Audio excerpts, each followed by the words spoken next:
നമസ്കാരം, ടെക്നോയിഡ് എന്ന് പറയുന്ന ഈ ചാനലിലെ ഒരു പുതിയ വീഡിയോയിലേക്ക് എല്ലാവർക്കും സ്വാഗതം. വിൻഡോസിൽ നമ്മുടെ പ്രൊഡക്ടിവിറ്റി കൂട്ടാൻ ഉപയോഗിക്കാൻ പറ്റുന്ന ഒരു 5 ആപ്ലിക്കേഷനുകളെ പറ്റിയിട്ടാണ് ഞാൻ ഇന്ന് ഈ വീഡിയോയിലൂടെ പറയാൻ ഉദ്ദേശിക്കുന്നത്. ഈ ആപ്ലിക്കേഷനുകളൊക്കെ ഫ്രീ ആണ്. ഇത് ഡൗൺലോഡ് ചെയ്യാനുള്ള ലിങ്ക് ഞാൻ ഈ വീഡിയോയുടെ ഡിസ്ക്രിപ്ഷനിൽ കൊടുക്കാം. അപ്പോൾ വീഡിയോയിലേക്ക് കിടക്കാം.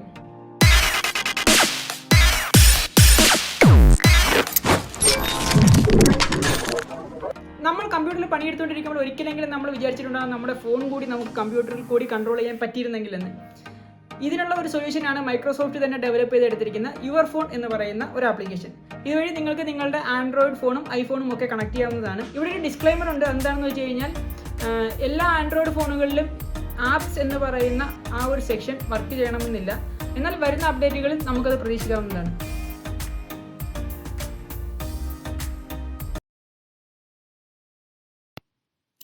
ഇതാണ് യുവർ ഫോൺ എന്ന് പറയുന്ന ആ ആപ്ലിക്കേഷൻ. ഇത് മിക്കവാറും ഇപ്പോഴത്തെ വിൻഡോസിലൊക്കെ പ്രീലോഡായിട്ട് വരുന്ന ഒരു ആപ്ലിക്കേഷനാണ്. ഇനി നിങ്ങളുടെ വിൻഡോസിൽ ഇതില്ലെങ്കിൽ നിങ്ങൾക്കിത് വിൻഡോസ് സ്റ്റോറിൽ നിന്നും ഫ്രീ ആയിട്ട് ഡൗൺലോഡ് ചെയ്തെടുക്കാവുന്നതാണ്. ഈ ആപ്ലിക്കേഷൻ ഓപ്പൺ ചെയ്യുമ്പോൾ നിങ്ങൾക്ക് കിട്ടുന്നത് ഇങ്ങനെ ഒരു സ്ക്രീൻ ആയിരിക്കും. ഇവിടെ പ്രധാനമായും 2 ഓപ്ഷനുകളാണുള്ളത്. ഒന്ന് ആൻഡ്രോയിഡ് ഫോൺ കണക്ട് ചെയ്യാനും പിന്നെ ഒന്ന് ഐഫോൺ കണക്ട് ചെയ്യാനും. ഇവിടെ ആപ്പിൾ സെക്യൂരിറ്റിക്ക് ഒരുപാട് ഇമ്പോർട്ടൻസ് കൊടുക്കുന്നത് കൊണ്ട് തന്നെ മിക്ക ഓപ്ഷനുകളും നിങ്ങൾക്ക് ഐഫോണിൽ ഇവിടെ അവൈലബിൾ ആകാൻ സാധ്യതയില്ല. അതുകൊണ്ട് ആപ്പിൾ ഫോണുകൾ കണക്ട് ചെയ്ത് ഉപയോഗിക്കുന്നത് ഒരു നല്ല ഓപ്ഷൻ ആയിരിക്കില്ല. ഇനി ആൻഡ്രോയിഡ് ഫോൺ കണക്ട് ചെയ്യാനായി ഇവിടെ ആദ്യം ആൻഡ്രോയിഡ് ക്ലിക്ക് ചെയ്യുക. അതിനുശേഷം നിങ്ങളുടെ ഫോണിൽ നിങ്ങളൊരു ആപ്ലിക്കേഷൻ ഇൻസ്റ്റാൾ ചെയ്യേണ്ടതുണ്ട്. പ്ലേ സ്റ്റോറിലേക്ക് പോയതിനു ശേഷം യുവർ ഫോൺ കമ്പാനിയൻ എന്ന് പറയുന്ന ഈ ആപ്ലിക്കേഷൻ ഡൗൺലോഡ് ചെയ്ത് ഇൻസ്റ്റാൾ ചെയ്യുക.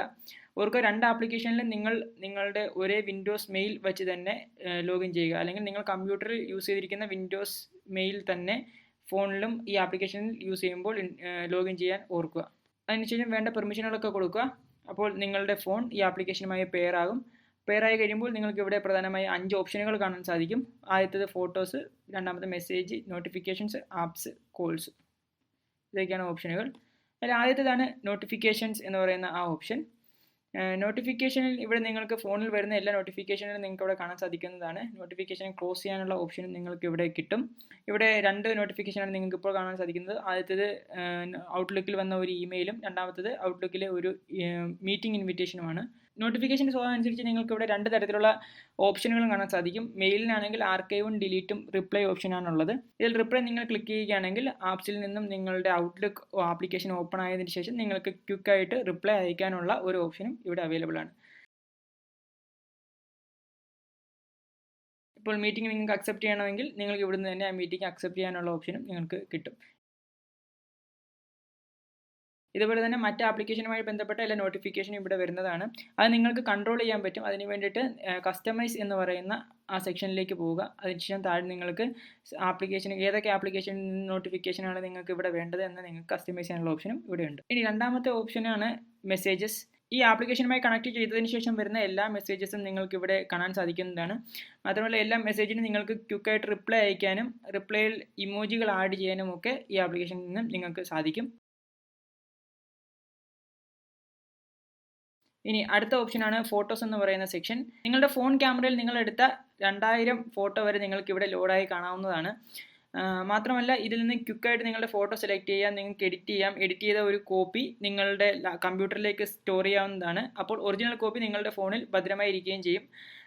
മാത്രമല്ല നിങ്ങൾക്ക് ഇപ്പോൾ നിങ്ങളുടെ ഫോട്ടോ കോപ്പി ചെയ്യണമെങ്കിൽ വെറുതെ ഡ്രാഗ് ചെയ്ത് നിങ്ങൾക്ക് സ്റ്റോർ ചെയ്യാവുന്നതാണ്. നിങ്ങളുടെ ഫോട്ടോ നിങ്ങൾക്ക് വല്ല പ്രസൻറ്റേഷനിലും മറ്റോ യൂസ് ചെയ്യണമെങ്കിൽ ഡയറക്റ്റ് ആയിട്ട് നിങ്ങൾക്ക് ഓഫീസിലേക്ക് ഡ്രാഗ് ചെയ്തിടാവുന്നതാണ്. ഇനി നിങ്ങൾക്ക് മെയിലിലേക്ക് അറ്റാച്ച് ചെയ്യണമെങ്കിലും ഇവിടുന്ന് സിമ്പിളായിട്ട് നിങ്ങൾക്ക് ഷെയർ ചെയ്യാവുന്നതാണ്. ഡിലീറ്റ് ചെയ്യാനുള്ള ഓപ്ഷൻ നിങ്ങൾക്ക് ഇവിടെ കിട്ടും. ഫോട്ടോ ഡിലീറ്റ് ചെയ്യാം. ഫോട്ടോ ഡിലീറ്റ് കഴിഞ്ഞാൽ പെർമനൻ്റ്ലി നിങ്ങളുടെ ഫോണിൽ നിന്നും ഈ ഫോട്ടോസ് എന്ന സെക്ഷനിൽ നിന്നും ഫോട്ടോ റിമൂവ് ആവുന്നതാണ്. ഇങ്ങനെ നിങ്ങളുടെ ക്യാമറയിൽ എടുക്കുന്ന ഫോട്ടോകൾ നിങ്ങൾക്ക് ഒരു ബാക്കപ്പായിട്ട് കമ്പ്യൂട്ടറിലേക്ക് ഈസി ആയിട്ട് സ്റ്റോർ ചെയ്യാൻ ആപ്ലിക്കേഷൻ വഴി സാധിക്കുന്നതാണ്. ഇനി അടുത്ത സെക്ഷനാണ് ആപ്സ് എന്ന് പറയുന്ന സെക്ഷൻ. ഞാൻ നേരത്തെ പറഞ്ഞല്ലോ, ഇത് മിക്ക ഫോണുകളിലും സപ്പോർട്ട് ചെയ്യില്ല. സപ്പോർട്ട് ചെയ്യുന്ന ഫോണുകൾ സാംസങ്ങിൻ്റെ കുറച്ച് മോഡലുകൾ മാത്രമേ ഉള്ളൂ ഇപ്പോൾ. ഈ സെക്ഷനിൽ നിങ്ങൾക്ക് കാണാൻ പറ്റും ഫേവറേറ്റ്സ് എന്ന് പറയുന്ന ഒരു സെക്ഷനും ഓൾ ആപ്സ് എന്ന് പറയുന്ന സെക്ഷനും. നിങ്ങൾക്ക് എപ്പോഴും യൂസ് ചെയ്യുന്ന ഒരു ആപ്ലിക്കേഷൻ നിങ്ങൾക്ക് ഫേവറേറ്റ്സിലേക്ക് മാറ്റാൻ റൈറ്റ് ക്ലിക്ക് ചെയ്ത് ആഡ് ഫേവറേറ്റ്സ് കൊടുത്താൽ മതി. അപ്പോൾ ഫേവറേറ്റ്സ് എന്ന് പറയുന്ന സെക്ഷനിലേക്ക് മാറും. ഇനി ഇവിടെ നിങ്ങൾക്ക് ഫോണിൽ ഉപയോഗിക്കുന്നത് കണക്ക് തന്നെ എല്ലാ ആപ്ലിക്കേഷനിലും ഓപ്പൺ ആക്കി ഉപയോഗിക്കാൻ പറ്റും. ഓരോ ആപ്ലിക്കേഷനുകളും ഓരോ ടാബിലായിട്ടായിരിക്കും ഓപ്പൺ ആയി വരിക. ഇവിടെ ഫിറ്റ്ബിറ്റ് എന്ന് പറയുന്ന ആപ്ലിക്കേഷൻ ഓപ്പൺ ചെയ്യുമ്പോൾ നിങ്ങൾ കാണാൻ സാധിക്കുന്നതാണ് അതൊരു ടാബിലായിട്ടാണ് ഓപ്പൺ ആയിട്ട് വന്നിരിക്കുന്നത്. ഫോണിൽ ഉപയോഗിക്കുന്നത് പോലെ തന്നെ ഈ ആപ്ലിക്കേഷനുകളിലെ എല്ലാ ഓപ്ഷനുകളും മെനുകളും നമുക്ക് ഉപയോഗിക്കാവുന്നതാണ്. നിങ്ങൾ മറ്റൊരു ആപ്ലിക്കേഷൻ ഓപ്പൺ ചെയ്യുമ്പോൾ അത് വേറൊരു ടാബിലായിട്ടായിരിക്കും ഓപ്പൺ ആയിട്ട് വരിക. അതുകൊണ്ട് തന്നെ മൾട്ടിപ്പിൾ ആപ്ലിക്കേഷനുകൾ ഓപ്പൺ ആക്കാനും ഉപയോഗിക്കാനും വളരെ കൺവീനിയൻ്റ് ആണ് ഈ ആപ്സ് എന്ന് പറയുന്ന സെക്ഷൻ. ഇനി അടുത്ത സെക്ഷൻ എന്ന് പറയുന്നത് കോൾസ് ആണ്. ഇവിടെ നിങ്ങൾക്ക് വരുന്ന ഇൻകമിംഗ് കോളുകൾ നിങ്ങൾക്ക് അറ്റൻഡ് ചെയ്യാനുള്ള ഓപ്ഷൻ ഉണ്ട്. മാത്രമല്ല ഔട്ട് ഗോയിങ് കോളുകൾ നിങ്ങൾക്ക് ഇവിടുന്ന് ഡയൽ ചെയ്ത് കോൾ ചെയ്യാനും കോൺടാക്ട്സിൽ നിന്ന് സെലക്ട് ചെയ്ത് കോൾ ചെയ്യാനും ഉള്ള ഓപ്ഷനുകളുണ്ട്. ഇനി വിൻഡോസിൽ പണിയെടുക്കുന്നവർ പ്രധാനമായിട്ടും ഫേസ് ചെയ്തിട്ടുള്ള ഒരു പ്രശ്നമായിരിക്കും നമ്മൾ ഓരോ തവണ ഓരോ ഫോൾഡറുകൾ ഓപ്പൺ ആക്കുമ്പോഴും അത് ഓരോ വിൻഡോ ആയിട്ട് ഓപ്പൺ ആയിട്ട് വരുന്ന ഒരു അവസ്ഥ. അവസാനം നമ്മുടെ പണിയൊക്കെ കഴിയുമ്പോൾ ഒരുപാട് വിൻഡോകൾ ഓപ്പൺ ആയി കിടക്കുന്നുണ്ടാകും. അപ്പോൾ നമ്മൾ ഓപ്പൺ ചെയ്യുന്ന ഓരോ വിൻഡോകളും ഒരു ബ്രൗസറിലെ ടാബുകളെ പോലെ ഓരോ ടാബുകളായിട്ടാണ് ഓപ്പൺ ആയിട്ട് വരുന്നതെങ്കിൽ അവ മാനേജ് ചെയ്യാനും ഹാൻഡിൽ ചെയ്യാനൊക്കെ വളരെ എളുപ്പമായിരിക്കും. ഇത് സാധ്യമാക്കുന്ന ഒരു വിൻഡോസ് ആപ്ലിക്കേഷനാണ് QTTabbar എന്ന് പറയുന്ന ഒരു ആപ്ലിക്കേഷൻ. അതെങ്ങനെയാണ് വർക്ക് ചെയ്യുന്നതെന്ന് നോക്കാം.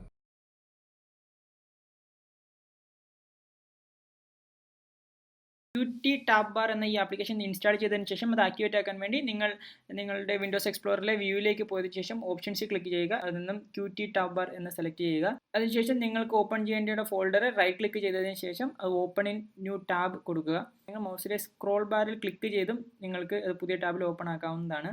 ഈ QTTabbarന്റെ സെറ്റിംഗ്സിലെ കസ്റ്റമൈസ് ചെയ്യാനുള്ള ഓപ്ഷൻ നിങ്ങൾക്ക് ഇവിടെ അവൈലബിൾ ആണ്.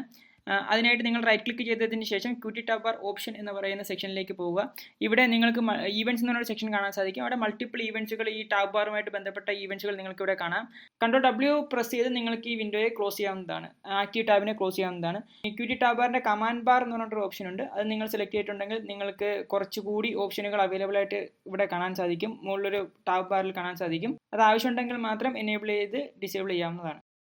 ഇനി അടുത്തതായി നമ്മൾ ഫേസ് ചെയ്തിട്ടുള്ള ഒരു പ്രശ്നമാണ് ഫയലുകളെ കൺവേർട്ട് ചെയ്യുക എന്നുള്ളൊരു പ്രശ്നം. അതായത് പലതരത്തിലുള്ള ഡോക്യുമെൻറ്റ് ഫയലുകൾ, പലതരത്തിലുള്ള ഇമേജ് ഫയലുകൾ, മാത്രമല്ല വീഡിയോ ഫയലുകൾ, ഓഡിയോ ഫയലുകൾ, ഇവയൊക്കെ ഈസി ആയിട്ട് കൺവേർട്ട് ചെയ്യാൻ സഹായിക്കുന്ന ഒരു ആപ്ലിക്കേഷനാണ് അടുത്തത്.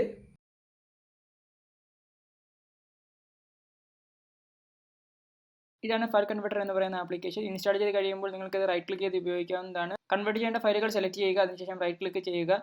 റൈറ്റ് ക്ലിക്കിൽ നിങ്ങൾക്ക് ഫയൽ കൺവേർട്ടറിൻ്റെ ഓപ്ഷനുകൾ കിട്ടുന്നതാണ്. റൈറ്റ് ക്ലിക്ക് ചെയ്ത് കൺവേർട്ട് ചെയ്യേണ്ട ഫോർമാറ്റ് സെലക്ട് ചെയ്യുക. കൺവേർഷൻ്റെ പ്രോഗ്രസ് നിങ്ങൾക്ക് കാണാൻ സാധിക്കും. കൺവേർഷൻ കംപ്ലീറ്റ് ആയി കഴിയുമ്പോൾ ഇവിടെ ഗ്രീൻ ടിക്ക് ലഭിക്കുന്നതാണ്. ഇതൊക്കെയാണ് നിങ്ങൾക്ക് കൺവേർട്ട് ചെയ്യാൻ പറ്റുന്ന ഫയലുകൾ. Audio, video, image, document, supported output ഫോർമാറ്റും കമ്പാറ്റബിൾ ആയിട്ടുള്ള ഇൻപുട്ട് ഫോർമാറ്റുകൾ നിങ്ങൾക്ക് ഇവിടെ കാണാൻ സാധിക്കും.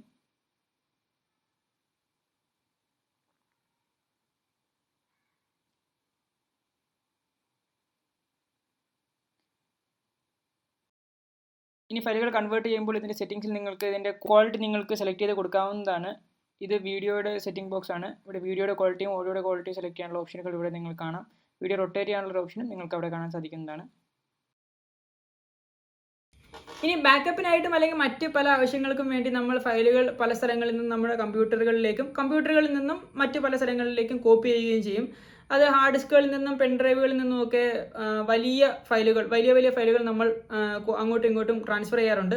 ഇങ്ങനെ ട്രാൻസ്ഫർ ചെയ്യുന്ന സമയത്ത് മിക്കപ്പോഴും ഓൾറെഡി നമ്മുടെ കമ്പ്യൂട്ടറുകളിൽ ഉള്ള ഫയലുകളും ഇങ്ങോട്ടേക്ക് കോപ്പി ചെയ്യുക അല്ലെങ്കിൽ ഫയലുകൾ ഡ്യൂപ്ലിക്കേറ്റ് ആയിട്ട് വരാനുള്ള സാധ്യത വളരെ കൂടുതലാണ്.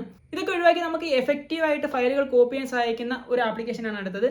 അതിൻ്റെ പേര് FreeFileSync എന്നാണ്. ഈ ആപ്ലിക്കേഷൻ എങ്ങനെയാണ് വർക്ക് ചെയ്യുന്നത് നോക്കാം. ഈ ആപ്ലിക്കേഷൻ ഡൗൺലോഡ് ചെയ്ത് ഇൻസ്റ്റാൾ ചെയ്ത് കഴിയുമ്പോൾ നിങ്ങൾക്ക് കാണാൻ പറ്റുന്നത് ഇങ്ങനത്തെ ഒരു സ്ക്രീനാണ്. ഇവിടെ പ്രധാനമായും 2 സെക്ഷനുകളാണുള്ളത്. ഒന്ന് സോഴ്സും മറ്റൊന്ന് ടാർഗറ്റും. ഇനി സിങ്ക്രണൈസേഷൻ ഓപ്ഷനിലേക്ക് പോയി കഴിഞ്ഞാൽ നിങ്ങൾക്ക് ഇവിടെ 4 ഓപ്ഷനുകൾ കാണാൻ സാധിക്കും. 2-വേ, മിറർ, അപ്ഡേറ്റ്, കസ്റ്റം. ഇവ ഓരോന്ന് എങ്ങനെ വർക്ക് ചെയ്യുന്നതെന്ന് ഞാൻ നിങ്ങൾക്ക് കാണിച്ചു തരാം. സോഴ്സിൽ നിങ്ങൾക്ക് നിങ്ങളുടെ സോഴ്സ് ഫോൾഡർ സെലക്ട് ചെയ്യുക. അതിനുശേഷം ടാർഗറ്റിലേക്ക് പോയതിനു ശേഷം ടാർഗറ്റിൽ നിങ്ങൾക്ക് എങ്ങോട്ടേക്കാണോ കോപ്പി ചെയ്യേണ്ടത് ആ ലൊക്കേഷൻ സെലക്ട് ചെയ്യുക. സെലക്ട് ചെയ്തതിന് ശേഷം നിങ്ങൾക്ക് കമ്പയർ ക്ലിക്ക് ചെയ്യാവുന്നതാണ്. കമ്പയർ ക്ലിക്ക് ചെയ്ത് കഴിയുമ്പോൾ സോഴ്സിൽ ഇപ്പോൾ നിങ്ങൾക്ക് കാണാൻ സാധിക്കും 4 ഫയലുകൾ 1 to 4. പിന്നെ ഡെസ്റ്റിനേഷനിൽ നിങ്ങൾക്ക് 5 to 9 വരെയുള്ള ഫയലെല്ലാം കാണാൻ സാധിക്കും. ഇപ്പോൾ ഞാൻ സെലക്ട് ചെയ്തിരിക്കുന്നത് 2-വേ ആണ്. 2-വേയിൽ എന്താണ് സംഭവിക്കുന്നതെന്ന് വെച്ച് കഴിഞ്ഞാൽ സോഴ്സിലുള്ള 4 ഫയലുകൾ ഡെസ്റ്റിനേഷനിലേക്ക് പോകും. അതിനുശേഷം സോഴ്സിൽ നിന്നും ആ ഫയലുകൾ ഡിലീറ്റ് ചെയ്യപ്പെടും. പിന്നെ ടാർഗറ്റിലുള്ള 5 ഫയലുകൾ സോഴ്സിലേക്ക് പോയതിനു ശേഷം അത് ടാർഗറ്റിൽ നിന്നും ഡിലീറ്റ് ചെയ്യും. ഇതാണ് 2-വേയുടെ പ്രത്യേകത. ഇനി മിററാണ് നിങ്ങൾ സെലക്ട് ചെയ്യുന്നതെങ്കിൽ സോഴ്സിലുള്ള 4 ഫയലുകൾ ടാർഗറ്റിലേക്ക് പോകും.